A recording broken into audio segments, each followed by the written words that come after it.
When certain politicians and the media use the term muscular liberalism, that's just another word for racism and Islamophobia.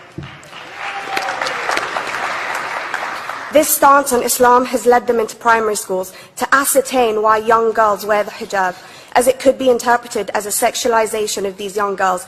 I say shame on Ofsted for victimizing young girls, for choosing to wear religious articles of clothing. There is no such measure made for other religions or other articles of religious wear. This stance has other ramifications. It signals to the British public and emboldens groups such as EDL, BNP and other fascist and racist groups that women are oppressed by Islam, are made insubordinate to the men that supposedly forced them to wear it, and that it is the job of the British state to liberate us. We reject this imperialistic saviour thinking.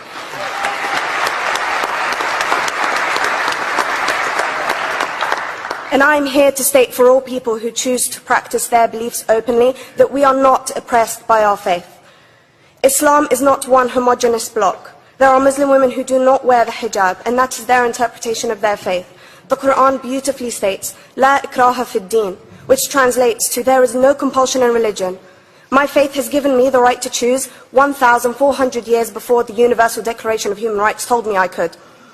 A fun fact for you, conference. My dad didn't want me to wear the hijab. I chose to. Those of faith, thank you. Those of faith should have the right to choose to wear their articles of faith. Sikhs wearing the turban, Jews wearing the kippah, or Christians wearing the crucifix. Practicing my right to freedom of expression through the hijab empowers me and other women like me to know that we are able to make decisions for ourselves. Through the hijab, women like me feel empowered to overcome the social expectations of sexualization that is relevant and has currently resulted in many cases of anxiety and worse. I can speak for myself and others like me. At school, I was able to focus more on the thoughts that were running through my mind than how good I looked to the world. The NUT has supported a woman's right to choose when it comes to pregnancy. I want conference to support my right to wear the hijab.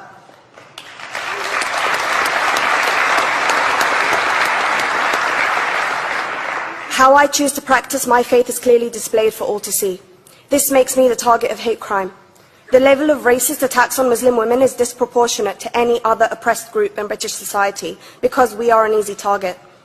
This decision by Ofsted has ramifications beyond the school gates and must be seen in the context of increased attacks on the Muslim community and perpetuates the outdated notion that Muslim women are victims.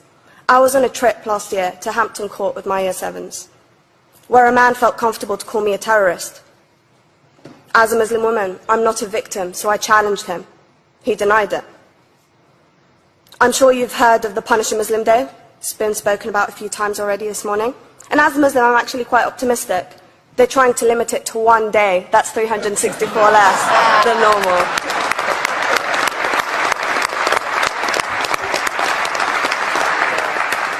But let's be clear, conference. Islamophobia and other forms of racism affects non-Muslims too.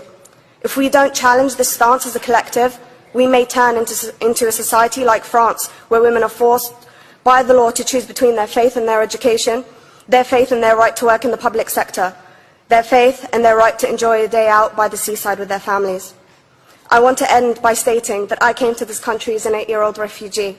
We are Palestinians, forced out of our land in 1948. We lived in third world conditions, similar to those in Calais for 60 years.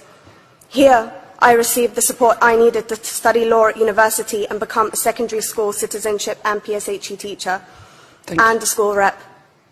An injury to one is an injury to all, and I want to thank the Union for its stance on all oppressed groups, in particular mine, Palestine.